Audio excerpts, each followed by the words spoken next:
દીકરી સાસરે જાય ને પછી એના પર ઘણી બધી જવાબદારી આવે અને એ જવાબદારી દીકરી નિભાવે તો ખરા, પરંતુ શરૂઆતમાં છે ને દીકરીને ખૂબ જ અઘરું લાગે. કેમ અઘરું લાગે ખબર છે?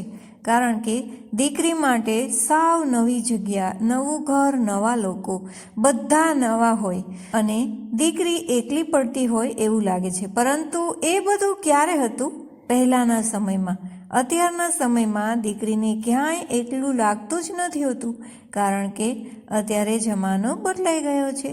પરંતુ એક વાત કે જે દીકરીને હંમેશા ચિંતા કરાવે છે, મમ્મી મેં આ વસ્તુ અહીંયા મૂકી છે, તને યાદ છે ને?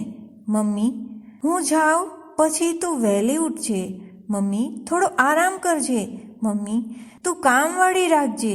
થોડા પૈસા વધારે જોઈ તો મને કહેજે, હું મેનેજ કરીશ. કારણ કે અત્યારની દીકરીઓ છે એ પોતાની રીતે કંઈ ને કંઈ ઇન્વેસ્ટ કરતી જ હોય છે.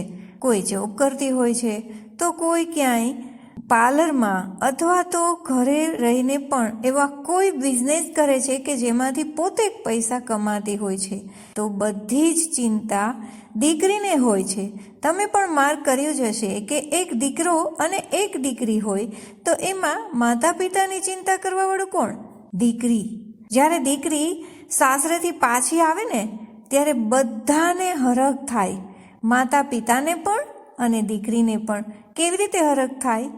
દીકરી પોતાના ઘરેથી થાકી અને અહીંયા આવે ને ત્યારે એક શાંતિનો અહેસાસ કરે છે અને માવતર પોતાનો હૈયાનો ટુકડો ફરી મળ્યો હોય ને એવો અહેસાસ કરે છે. હાશ, મારી દીકરી મારી પાસે આવી ગઈ છે.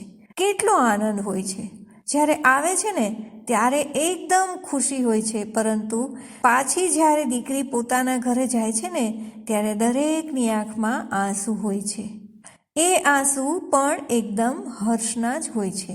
પરંતુ કહેવાનું તાત્પર્ય એટલું છે કે અત્યારે ઘણી જગ્યાએ હજુ દીકરીઓને દૂર કરવાના પ્રયત્નો ચાલુ રહ્યા છે. કેટલીક જગ્યાએ હજુ પણ ગ્રામીણ સમુદાયમાં જો દીકરીનો જન્મ થાય તો વડીલોને જ ગમતું નથી હોતું અને દીકરીની માતાને એકદમ જ મેણાટોણા સહન કરવા પડે છે. તો આવું ન કરતા દરેક ઘરે એક દીકરી હોય અને એ દીકરીથી પોતાનું ઘર છે એ ખુશીઓથી ભરેલું હોય એવા હંમેશા આપણે બધા પ્રયત્નો કરીએ. દીકરીને દીકરો માની અને એનો વિકાસ કરીએ. દીકરીને આગળ અભ્યાસ કરાવીએ. દીકરીના ભવિષ્યનો વિચાર કરીએ.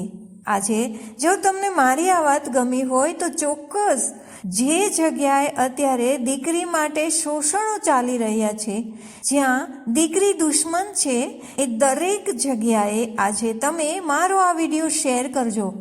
અને ચોક્કસ મારી ચેનલમાં જો તમે નવા છો તો સબસ્ક્રાઈબ કરો કે આવા કોઈ ને કોઈ વિડીયો જે પ્રેરણા આપે છે એવા વિડીયો તમારા સુધી બહુ ઝડપથી પહોંચે.